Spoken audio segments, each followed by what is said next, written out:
from Santa Monica, California. It is the show that is wondering how I'm going to get rid of this stupid fly that keeps buzzing around my head.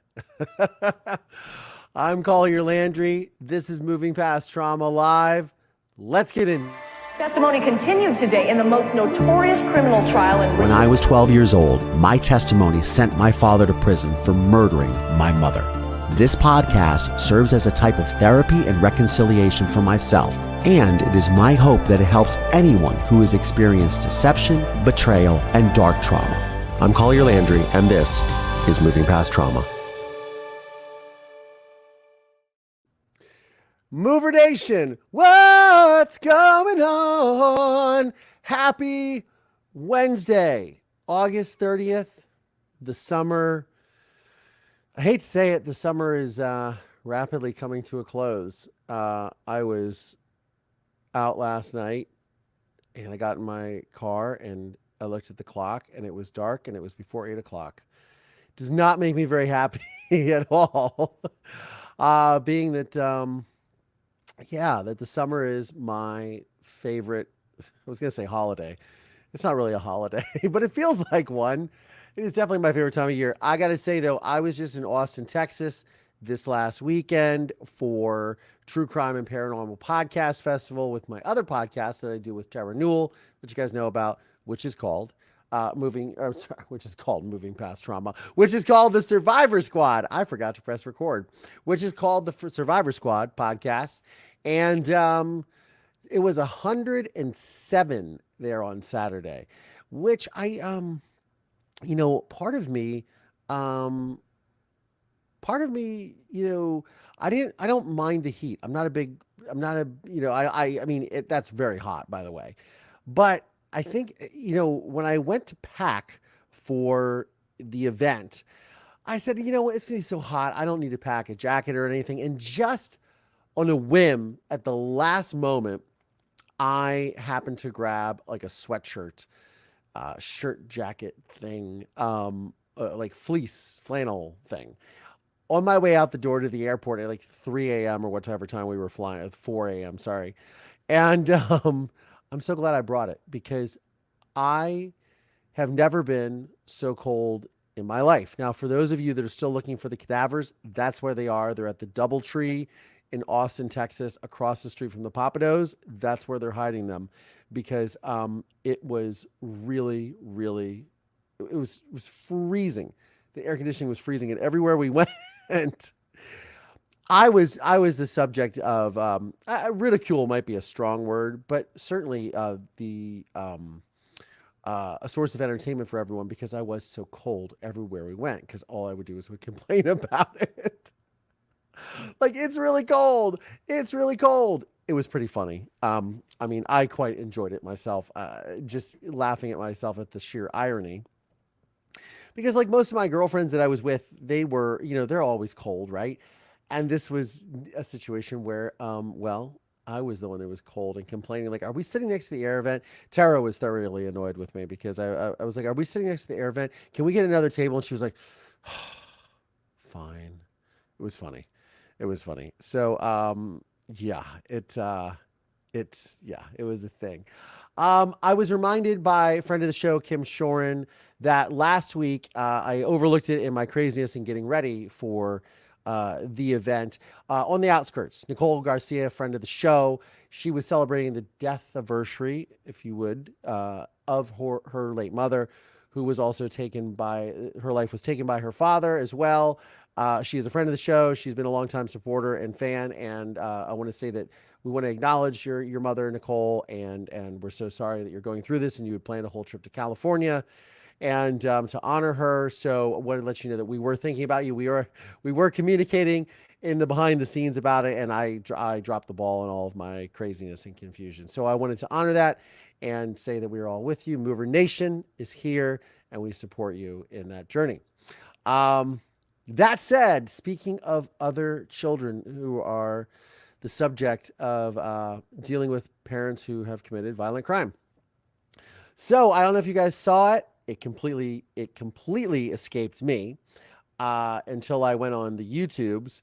But Buster Murdaugh, who is the son of I don't know what you would say, disgraced South Carolina attorney, litigator, Alec Murdaugh, or Murdaugh, I guess it's Murdaugh is how you pronounce this. He was interviewed on Fox Nation by Laura McCollum, I believe is her name. He was interviewed, and I want to play a little snippet. Now, I tried to find the actual interview on YouTube before this program started. Could not find it anywhere. I did manage to get like a little snippet that we could all like watch, but it's literally taken from the Fox News Nation interview, which is then reposted by Inside Edition. So it's a daisy chain of getting this material on the program. But I want to play a little bit of it, and then I want to discuss it because, of course, as a son of a man who took the life of his mother, I have thoughts and opinions on this. And there's another interview too, which was done on Law and Crime Network. Maybe we'll play that too, but let's listen to this little excerpt. And of course, there's going to be commentary. It's only about a minute and a half. I'm going to pull this file up right now, but I found it very interesting because, well, yeah, I mean, he hasn't broken his silence yet. And again, for those of you who don't know, so Alec Murdaugh was convicted of the unaliving, for the YouTube space to keep it kosher here, unaliving his brother and his mother. He was convicted this past March, I believe. I've done a few videos about it because and I've been interviewed about this several times because obviously there is a very glaring similarity between myself and Buster Murdaugh, who is literally picking up the pieces of his father's destruction, the aftermath of his destruction, which is something that I know a lot about, and how it's completely, decimated his family's legacy and the community around him that he grew up in the Low Country in South Carolina. And it's really bad. And this is the first time that he's actually spoken out in public. Now, I believe that this actual interview is part of a longer form series, another documentary. Now, this will be like the fourth documentary about the Murdaughs, I suppose, in a year. But there's a documentary that's coming out where he is supposed to be a part of this. And I believe that's where this may be taken from. She was interviewing him, but I think it might be used in a larger part in a documentary. So we're going to check it out. I'm going to play it right now.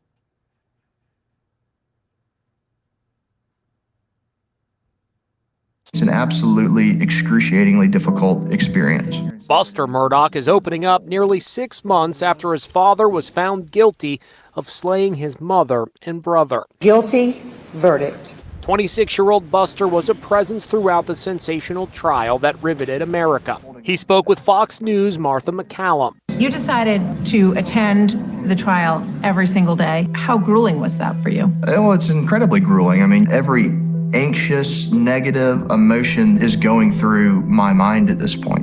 I'm trying to take it in. I'm trying not to break down, trying to hold composure. He's also doubling down on what he says is his father's innocence, despite the overwhelming evidence that pointed to his guilt. I don't think that Now, he's going to get into it in a second, but this is him weighing in on his father's potential innocence, which of course I see all the red flags popping up in this. Now, Buster, in these different documentaries, the one thing that they did use, and I think they both of these were docuseries. They weren't just documentaries. They were multi-episodic docuseries, is they all seem to end with this, this closing phone call from the jail between Buster and his father, which was very interesting. And I had picked out, I've done videos on this, I've spoken about this before, where I picked out a lot of similarities between my father and his, even just the way their inflection, their tone of voice, et cetera, et cetera. So it's interesting. So let's see what has sort of happened here, what he says, because he obviously apparently does believe that his father is innocent. Overwhelming evidence that pointed to his guilt. I don't think that he could be affiliated with endangering my mother and brother. Are you fearful for your life if you believe the killer is still out there? Absolutely. I think that I've set myself up to be safe. But yes, when I go to bed at night, I have a fear that there is somebody else still out there. The jury found Murdaugh, a once high-powered South Carolina attorney, guilty of the shotgun slaying of his son Paul and wife Maggie. When I look up the definition of psychopath, like someone who can completely get away with lying and acting normal and carrying through as if nothing's happening, does that describe your dad when you look at those definitions of that? Does that describe your dad when you look at definitions of him? And let's see what he says, because this is interesting. I'm not prepared to sit here and say that it encompasses him as a whole, but certainly I think there are characteristics where you look at the manipulation and the lies and the carrying out of that such, and I think that's a fair assessment. So I found that pretty interesting. And look, I'm gonna say this. This is as I've said many times on this program ad nauseum, this is a very, very hard road to hoe. Navigating the fact that your father is responsible for the deaths of your brother, your younger brother, and your mother is an absolute horrific thing to live with.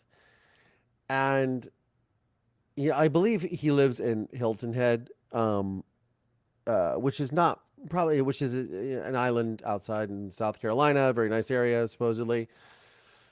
I think that you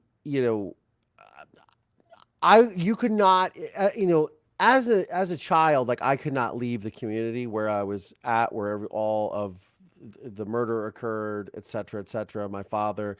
I stayed in that community for better or for worse. It's fine. And the community embraced me, et cetera. This is obviously a little bit of a different story, but the fact that he stayed there, even though he's in South Carolina. I mean, if I'm him, look, I have to assume that the family had a lot of money. I have to assume, and I have to, the key word here would be assume, because I hate this. I absolutely abhor this when people assume things about victims, about families, about they try to castigate them in a certain way. Like, look, I have no idea what this man's financial situation is. I'm making an assumption that he has some sort of access to money. But if he does, you could not pay me enough to stay around that community, because it seems like, he's been holed up apparently in this condo where he has been staying on Hilton Head Island. And, he's been bombarded by the press over and over and over again. Right. And you send me to Beirut, maybe not Beirut, but you know what I mean? Get me out of there. Just a relocation is not only so good for your mental health. I mean, he's 26, 27 years old, something like that, 28 years old, and he's a young guy. And his whole life ahead of him. He most certainly, I think, needs to get the hell away from there. That's my opinion. Especially, the thing that I pick up on too is, if he just sincerely believes that his father is innocent, which, look, that's a lot, man. That's a lot. I think when he alludes to the fact that he doesn't feel there's any way that his father could do this to his brother and mother, I completely concur with that, with his line of thinking, because it took so long for me to, look, I made a movie about it. Come on. It took me so long to really reconcile within myself, because I think that, and it's only natural, you sort of internalize the trauma within yourself of saying, am I capable of such a thing? Because if you admit, because you have your whole, okay, well, apple doesn't fall because when you're in this situation and your father does this, or your loved one does this, or you're related to these people, of course you get the argument, which is the apple doesn't fall far from the tree. I lived with this scarlet letter my whole life. It still rears its ugly head from occasionally when people will say to me certain things like, aren't you worried about that?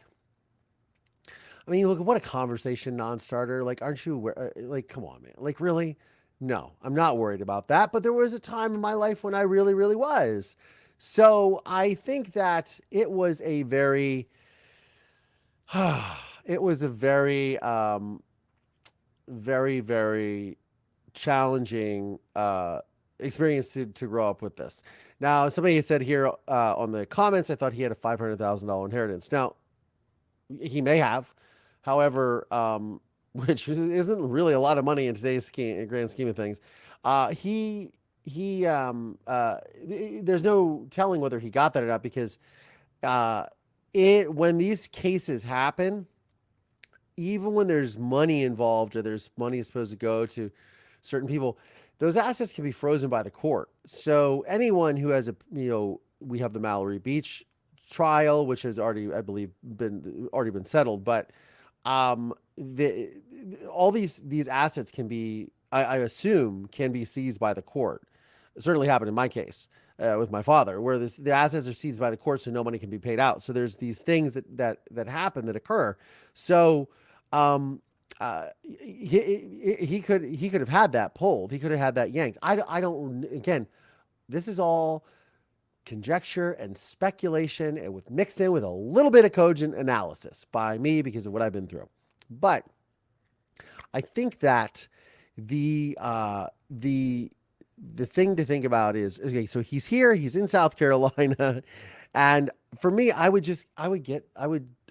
remove myself from the entire situation, because as he was saying, if his father can't do it, and again, it's this processing, it's this, the apple falls far from the tree, doesn't fall far from the tree. If he isn't afraid of his life, why stick around there? But, maybe it is. It's familiar territory. He grew up in the Low Country. Maybe he does feel safer there. I don't know. I don't really know what his financial situation is. So I don't need to put my hand in someone else's pocket. But I will say that based upon the prison phone calls that he had with his father in the documentaries that I saw, the docuseries, the Murdaugh Dynasty, Low Country, and the other one that was on Netflix. So there was two of them. There was one on HBO. There's probably more by now, but there was two. And the conversations, his father was gaslighting him pretty hardcore. One conversation that I remember specifically is at the end of the Low Country one on HBO, was that the dad was remembering very fondly his time with his mother, and said, because Buster's girlfriend had gone out and partying. He's like, "Oh, y'all partying last night? Gotten drunk. I remember your mom would get buzzed up." And so he would talk about this, and it was talking about it on the phone, and you could just hear his tone, like, yeah. Like he was over it. I don't know what kind of hold his father has on him. It's a really, really, really difficult thing to deal with, because man, I don't envy him at all. I would love, if you're out there and you're doing interviews, I want to talk to you. And I don't want to talk about the trial. I don't want to talk about Stephen Smith. I don't want to talk about any of this. I want to talk about your trauma and your relationship within the aftermath of this. That's what I'm interested in, because I bet you our journeys are not that far off, because I think that, and I've from time to time read articles in Alec Murdaugh, and yes, I think the man is seriously demented, and I think he's a psychopath. I also think that the relationship between him and his father is way more similar to my relationship with my father than it is with, let's say, Colby Ryan and Lori Vallow, who I think is completely off the charts. At least she makes herself out to be. It might all be an act, but I think she's completely batshit crazy. Throwing in this religious undertones, and even in her sentencing hearing, when she was talking about all this and reconnecting with the spirits and the children are happy and free and trying to pass it off as if it was an accidental. I mean, just the pure rubbish. I think that I think that I don't think you could relate to her if you were your child. I don't. I find it hard enough to relate to my father as it is, and I found it hard enough in my life to relate to my father as it is. Let alone if there's some crazy kooky, which there is a lot of conspiracy theories, as y'all know. There is a lot of conspiracies, but it definitely, oh boy, it is something that I wouldn't wish on anyone. Yeah, it is a hard road to hoe for sure. But them the breaks. Okay, so something here is not saving. Yeah, no, I'm saving you. Okay. I was trying to save something in our description for our show. Yeah, so Buster Murdaugh. I would love to hear more interviews. There is another interview that was on, what is it, Crime TV or Law and Crime Network. I could pull that up. I am curious to see what they say. We might have to skip through it a little bit. But this is addressing his because there is suspicion that he was somehow involved in the Stephen Smith case, in the disappearance and murder of or death of Stephen Smith. I don't know if it's been. I think it's been ruled. I think SLED. It's been a minute since I talked about that. Was looking at it, investigating it finally as a homicide. This happened back in either 2017 or 2015. There was a lot of speculation whether Buster was involved in this and that they had some sort of relationship and they were school friends, et cetera, et cetera. So much so that hecklers outside the courtroom after Alec Murdaugh's conviction said this. Buster is next. Justice for Stephen Smith, Alex. Buster is next. Your son is next, Alex.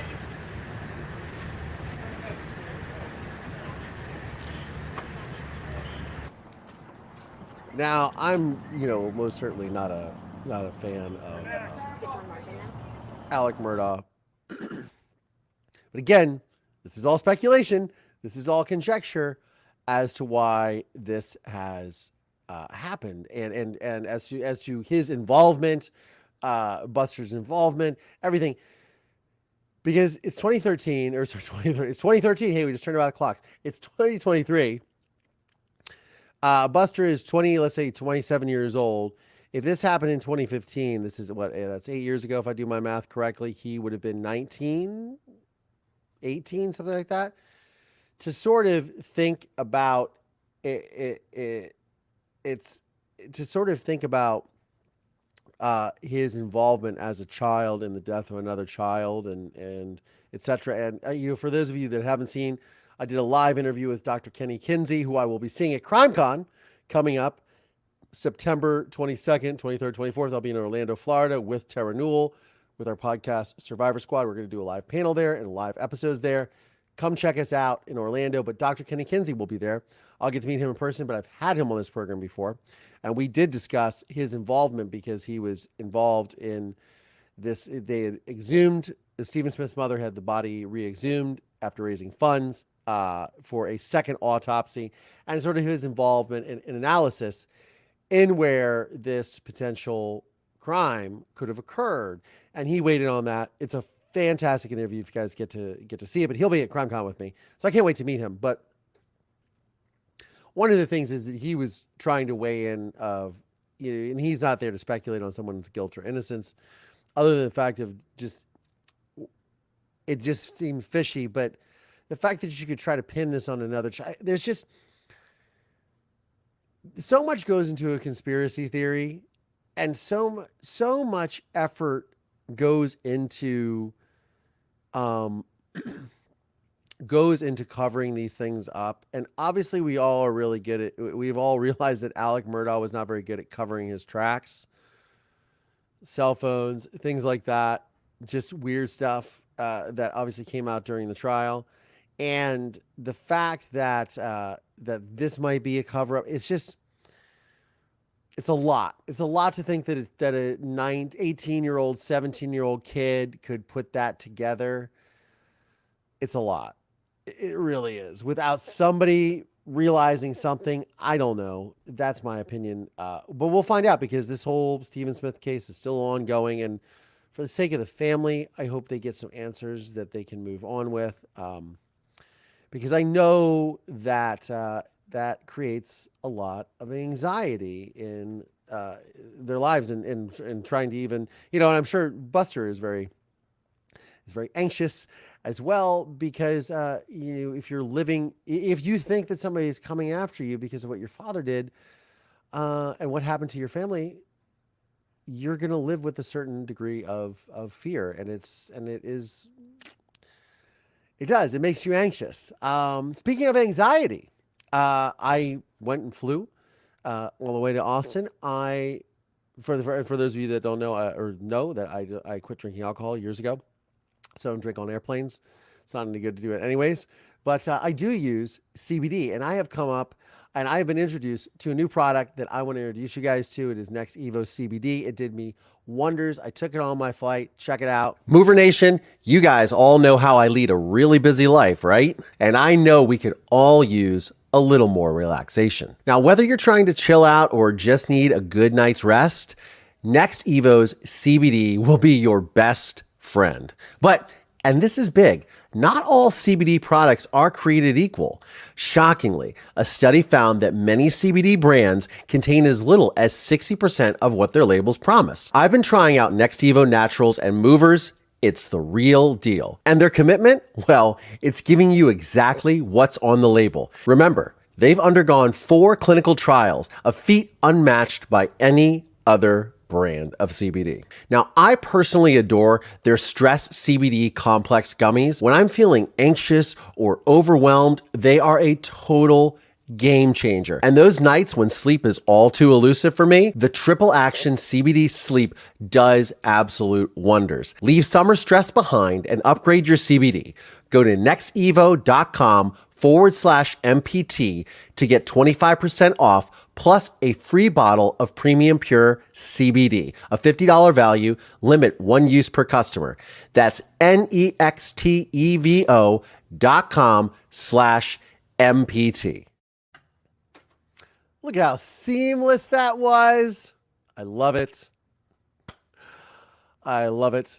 Mover Nation, check it out. Seriously. Loved it. Took it on my trip. Great for leaving any anxiousness that I was having. I really enjoyed it. Buster Murdaugh. Yes, Buster Murdaugh. Hard road to hoe. Let's take a look at this other interview, which was on, like I said, Law and Crime, and we will see what they have to say. So this was also him discussing the Stephen Smith situation. Never had anything to do with his murder, and I never had anything to do with him on a physical level of any regard. Buster Murdaugh, speaking for the first time publicly in a Fox Nation documentary, denying any involvement in the death of his high school classmate, Stephen Smith. So what else did he say? Thanks for joining us. So we'll cut through the little nonsense here. Mother raised money to exhume her son's body so a second autopsy could be performed. For those not familiar with the case, Stephen Smith was an openly gay teenager whose body was found in the middle of a road in Hampton County in July of 2015. Smith's car was found a couple of miles away with the gas cap off. The first autopsy determined Smith died as a result of a hit and run, but the manner was listed as undetermined. Records related to the investigation showed the Murdaugh name came up several times throughout the course of the investigation as the small-town rumor mill churned. Documentaries played recordings of state troopers interviewing people who claimed to have heard rumors about Stephen Smith and Buster Murdaugh. Now Murdaugh is answering questions about the allegations for the first time. His sister said someone approached her and said that you and Stephen were romantically involved. His brother says that someone approached him and says that you were with a group of young men who beat him with a baseball bat. What do you say to that? To Again, both of those? Absolutely baseless rumors. I unequivocally deny anything that you just read off of that piece of paper. I did not have any personal, intimate relations with Stephen, and that obviously cannot be proven because it is baseless. I never had anything to do with his murder, and I never had anything to do with him on a physical level of any regard. No one has ever been charged in Stephen Smith's death, and the results of the second autopsy conducted after Smith's remains were exhumed earlier this year have not been released. However, the attorney representing Smith's mother told Law and Crime that a state grand jury is investigating his death. Martha McCallum asked Murdaugh where he was the night Stephen Smith died. Where were you the night that Stephen Smith was killed? The night Stephen was killed, I was at our Edisto Beach house. With your family? With my mom and my brother. Two witnesses who can vouch for Buster Murdaugh's whereabouts that night, his mother Maggie and younger brother Paul, are dead. They were murdered on June 7th, 2021. His father, Alec Murdaugh, is serving 2 life sentences for the murders, but plans to appeal. So what has it been like for Buster Murdaugh, as some people have suggested he murdered Stephen Smith? What did you feel like when you heard that this thing was surfacing again? Well, it's a lot like this, and you know, I don't want to be rude here, but have you ever been accused of murdering somebody? No. Well, let me tell you, this is very, very, very, very, very, it's a terrible thing to place on somebody with absolutely no fact. I mean, it has harmed my reputation. I mean, people perceive me as a murderer. This is the second time Buster Murdaugh has said his reputation has been harmed by what he calls lies. Whether he plans to take any legal action isn't clear, but he called the allegations that he was involved in Smith's death defamatory earlier this year. The Fall of the House of Murdaugh premieres on Fox Nation on August 31st. For Law and Crime, I'm Anjanette Levy.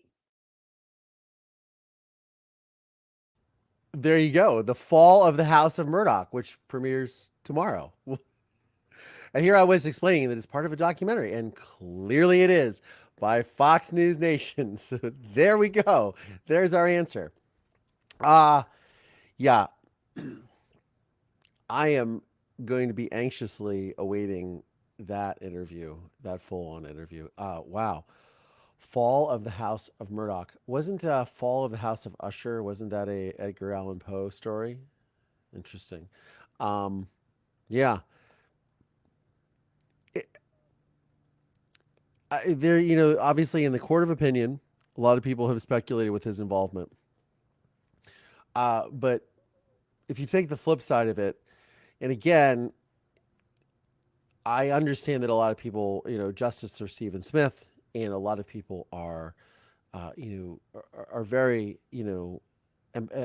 empathetic with his mother and the loss that she's endured and the lack of answers and closure that her and her family have. But jumping to conclusions on some or speculating on someone else, not only is, it's really defamatory and really and very, very horrible to experience if he in fact is not involved, and then he has to combat all of this in the court of public opinion. It can be, that's quite a burden, as he flat out says to the interviewer. How have you ever been accused of murder? It's a horrible thing. It absolutely is. I mean, the backlash that he has faced in the wake of this, because, obviously, as I played earlier, the hecklers shouting outside the courtroom at Alec Murdaugh, and now this, and the amount of shame, and I've talked about the intergenerational trauma in the Murdaugh family, and the amount of shame that's been brought down on the family because of this intergenerational trauma and all of these things because of Murdaugh's behavior, and how that has affected his entire family and their legacy.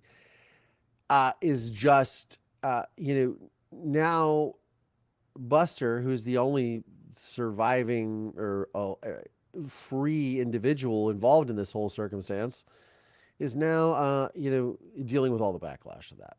And that's, from my opinion, it's really, really hard. You don't, and again, to just throw some accusations on a young man that may or may not have been involved. Again, he was like a child too, like a teenager, is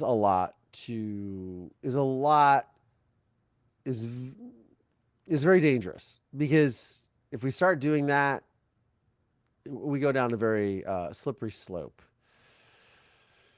That's my opinion. It's my opinion on Buster Murdaugh speaking out. I can't wait to hear more from this documentary, which is obviously airing on News Nation tomorrow. I will be excited about that. So mark your calendars, set your alarms. Maybe I should maybe we can all watch it live on this program on my Thursday Thoughts. That's an idea. That's a thought.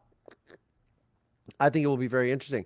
Speaking of tomorrow night, Thursday, 7:30 p.m. Eastern Time, if you are a Patreon member of this channel, we have our live meet and greet. I'm also figuring out a way, if you're a member of this channel, to also join that same meet and greet, so we can all have a wonderful interactive meet and greet. But now I'm worried about the timing of all of this. I will also extend the time too for it. It'll be close to an hour and a half. I'll put a link in the membership area of my YouTube, so it'll be YouTube meets Patreon, all of y'all together. It'll be really a lot of fun, and we get to actually interact. So you guys are all interacting on the comments. What usually happens is it's just like this, where I talk and I'm trying to tell something, and then you guys just kind of yak back and forth, and then that's how it goes. So everyone gets to interact and meet and greet as if we were in a live setting, but it's all virtual. It's actually very cool, and I enjoy it when you guys are all engaging, because I just kind of look over and everybody's just looking around, and it's very good. So anyways, so very cool. Yeah, so look for that, and then maybe this documentary will be maybe we'll be able to watch all of it together. So as I was saying, I was in the good old city of Austin, Texas over the weekend. I had quite a time over there. I was on the hunt for good barbecue, which I did not get my barbecue ribs until Saturday night at around 10 o'clock, 10:30. Went to this place called Bangers, which was a sausage place, but they happen to have a wood-fired barbecue in the back, and it was very, very, very cool. Yeah, I had a good time. I really enjoyed Austin, despite the 107 degree weather and the freezing cold air conditioning in all of the places. But I've had enough bad food. We went to this place called Velvet Taco on Sunday night, which had gourmet tacos, and I had, for the very first time in my life, chicken and waffles, but it was a chicken and waffle taco that I had. I've lived in Los Angeles for almost 25 years. There's a Roscoe's Chicken and Waffle, which is world famous. I've never had chicken and waffles before, but I did have it in a taco. It was quite delicious, which means I don't ever have to have it again. Fantastic. I survived this long without it. I tried it. I'm good. I've had the experience. It is quite amazing. Last week I touched upon a subject which people forgot how to act in public, and a few of you responded with some thoughts on that. And yeah, it was an interesting article, and I got to see, while I was at this convention interacting with the general public, of yeah, there were some interactions with some individuals that were very interesting. So I think one of the things, and I'm going to do a further episode about this, but this came up a lot with all of the other people that I was engaged with at this particular conference, because a lot of them are, and again, I really hate to use this word. I hate it. I tell Tara this all the time. I don't like to say, it's cringy on our podcast, but survivors, but people who have survived violent crime, who are all kind of share this common experience. We were engaged with them. We were talking with them. And one of the things that we all, the general consensus amongst all of us, because in this podcast, this is a very, in I had brought Lainey Hobbs on this program before because she's the festival creator and the host of it. It's about ethical true crime and interacting with other individuals that are trying to be and that are ethical true crime creators, meaning that they're not trying to really exploit people's stories, et cetera, et cetera. They're trying to engage with empathy and engage with, an approach that is very, again, hate that word, survivor-centric, but understanding where the people have come from. It is still very challenging for anyone who has sort of lived that, good times, noodle salad upbringing. And I'm referring to As Good as It Gets. If you guys remember that, good times, noodle salad. Jack Nicholson is talking about how people have normal lives, but just not anyone in that car. And they have good times in noodle salad on the lake. But it is very difficult. There's this definitely a barrier of entry between where people who have had, thank God, normal lives are engaging with people who have been victims of violent crime. And especially when they're creating content around that, and for them to really wrap their head around it. And so some of the things that come out of their mouth is interesting, to say the least. One of those things Tara and I were speaking at 4 p.m. I was trying to get ready for a presentation that I was putting together for us to be on stage. And a gentleman was very interested in finding out about my mother's story. And I talked to him a little bit, then he kind of went on, then he came back and he had gone on. He's like, have you seen Find a Grave or Grave Finder? And I spoke about this on my live yesterday on Instagram, but he said, have you checked out Grave Finder or Find a Grave?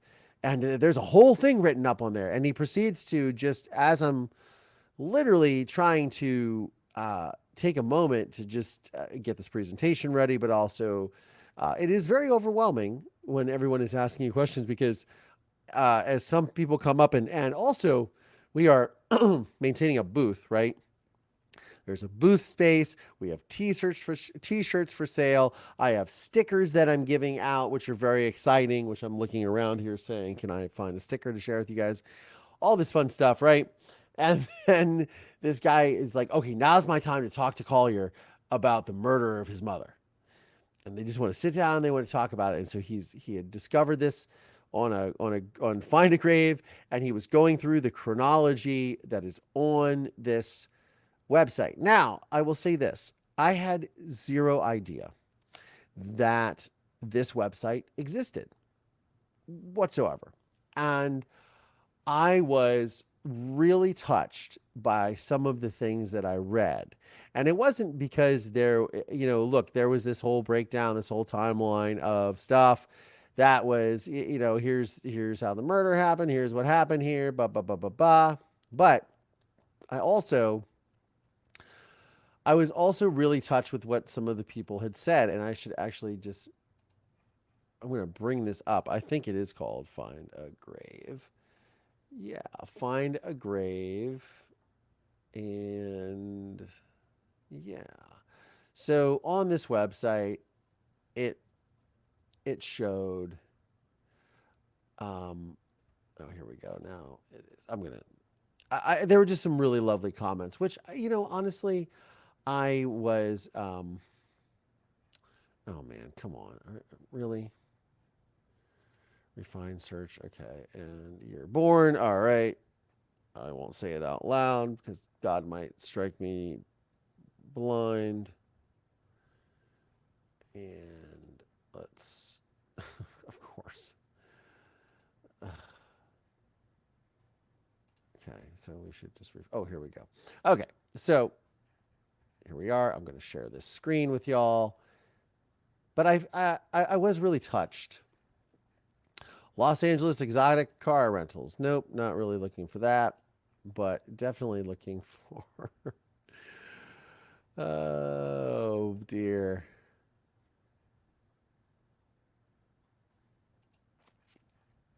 Allow.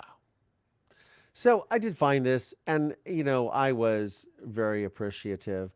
But there was this really nice area here where people had left flowers, which, despite this gentleman sort of wanting to ask me about all things my mother and the timeline of everything, I was really, oh, look, I'm referred to as the star of my documentary. But there was this timeline. This gentleman really wanted to make sure that this timeline of events that he was reading out to his wife or his partner, which was very, very unnerving a little bit. I was like, okay, man, like, do we really have to go through this? But I really loved this. Somebody wrote on August the 22nd, anonymous. They said, "You left behind a great legacy. Your son radiates kindness and love. No one deserves what happened to you. I am glad there was a measure of, I don't know what a measure of just a stove. It was obviously a typo. There will never be closure." But I did love the first sentence, the first couple sentences. "You left behind a great legacy. Your son radiates kindness and love." That was very thoughtful. For whoever wrote that, that was very thoughtful. And there's a bunch of people that left flowers, 241 to be exact. And that was kind of one of those little, I don't know if you would say happy accidents, but maybe a happy accident where I was, not expecting to engage with this person and just kind of like, okay, man. But then he's talking to me, asking me these questions, and I was just kind of ignoring him because I was reading through the notes that were written, which were really, really beautiful. I was very touched by that. I was very touched by that and grateful. That was one of those sort of hidden moments where it was something I was completely, I was just taken aback by it because I didn't realize that such a thing existed. Apparently it was in my search history too, but not with my mother. I was apparently looking at somebody else, but probably like I think it was like 2011 or something, which was interesting. But it was kind of one of those little happy accidents. But again, there's this sort of fine line. And Julie Murray, who is the sister of Maura Murray, who is out there being an activist. I hope to have her on the program very soon. She's fantastic. She did a whole presentation about engaging with empathy, and she had this E on her shirt with like this Superman kind of crest, and was talking about engaging with empathy and leading with empathy when talking to people who are survivors of violent crime, and especially when dealing with people's stories and ways that you handle their stories. So it was fascinating in that, but again, very overwhelming. I was not prepared with how overwhelmed I was because Tara was talking about it a lot, like she's going to need to take breaks, and she did and do that, and she actually didn't, bless her heart. But I most certainly felt like I needed to get away sometimes, just because it was a constant bombardment. Because here we are doing this table, we're doing this exhibit, and doing this, this presentation, and then just people just keep coming up and coming up to you. And we were able to connect with some people we interviewed on Survivor Squad, people who I've interviewed on this program, which was really fantastic. But again, it was a lot. And so we go out I get my ribs on the Saturday night. I'm so excited. We go to this place. They're like, "There's one rack of ribs left. They're yours if you want them." I said, "Absolutely." I wasn't even hungry. Full disclosure, I wasn't hungry. I just wanted barbecue so bad because every place we kept going to, nobody was eating barbecue. All the events we were taking to, which was very disappointing to me because this whole reason I'm in Texas. Come on, let's do barbecue, right? So I did get my barbecue, but as soon as I'm getting ready to sit in it, and we sat down at this table, it's this bar, and we've invited people. And I'm listening to this great bluegrass music, and it's, it is literally like 10:30 at night, and it's just been a day. I'm having my water and Diet Coke, and I'm very, very happy. No, I don't even think I had Diet Coke. I just had water, and it's also, like I said, 100 degrees out. The guy sits down across from me and he goes, "So what kind of cases are you into?" And he just wants to engage in shop talk. And I had this moment where I I was annoyed. Not gonna lie, I was annoyed. This guy has a podcast, and he's done a lot of advocacy work for investigating missing persons cases, and he was great. I appreciated his energy and everything. I just, at that moment in time, I was like, man, I'm just trying to listen to some music, and I'm just trying to like not think about any of this. But I think that you have to, I realize that not everyone wants to, that everyone is waiting for time to talk to you about certain things, and they're all seizing their opportunity. And it was a great moment for me to reflect in my own life of whether or not, like, how am I when I approach people? How am I dealing with them? Like, do they feel bombarded by me? Do they feel respected by me? How are they coping with my anything from creators that I admire, filmmakers, musicians, people that I generally engage with. And you have to kind of have that moment of like, wow, they literally have been bombarded all day, and here I am asking them another question that they just really kind of don't really want to talk about this. Like, they want to talk about something completely different. So it was there were great lessons in this latest trip, because I realized that, I'm going to several more conventions. I'm going to be dealing with a lot more people. I'm going to be trapped in a space where I have a booth and people can come up to me, and I might not be able to get away. And it will be, this was a very mellow situation. I'm sure when I go to Orlando, it is going to be a lot more involved. So I'm going to need to take some space for myself. I didn't think I would need that, but I'm going to. But I am still exhausted from the trip. It has been a lot, but it was a very good experience to engage with people, and very eye-opening.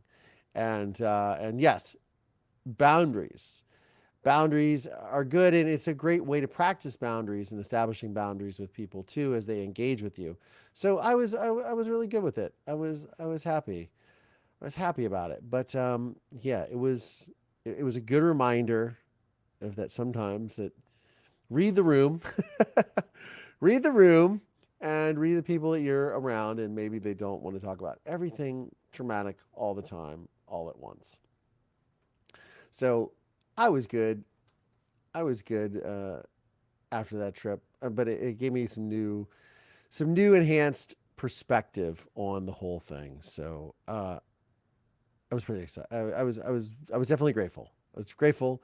I'm excited for these upcoming events that we're doing. Like I said, going to be in Orlando, September 22nd to the 24th for CrimeCon 2023, and then in October, Obsess Fest #2.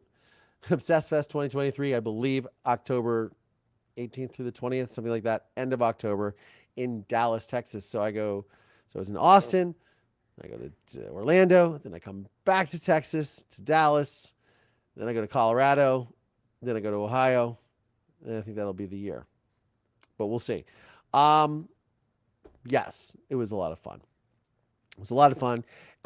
If you are a member of this channel on YouTube, thank you so much for your support. Thank you so much to all my Patreon subscribers. If you are listening wherever you get your podcasts from, Apple, Spotify, etc., or if you get them here on YouTube, thank you for listening. Please, if you would, click that like, click that subscribe button, click that alert bell. The liking especially helps with the algorithms, and please consider leaving me a 5-star review if you don't mind. If you are a channel member here on YouTube, or if you are a member of my Patreon, tomorrow, 4:30 Pacific, 7:30 p.m. Eastern Time, we have our live Mover Nation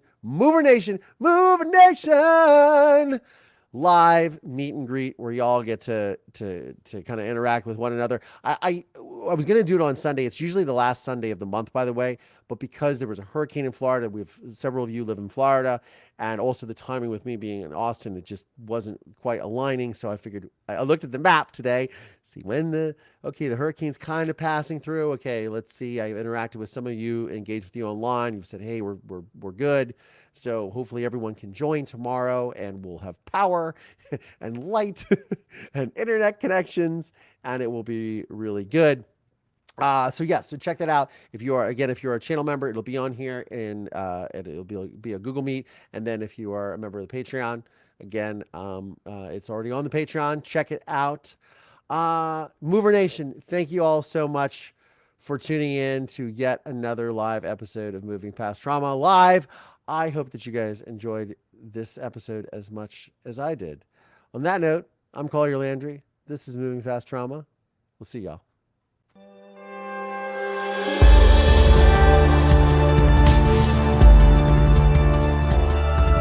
This podcast is made possible by support from listeners just like you.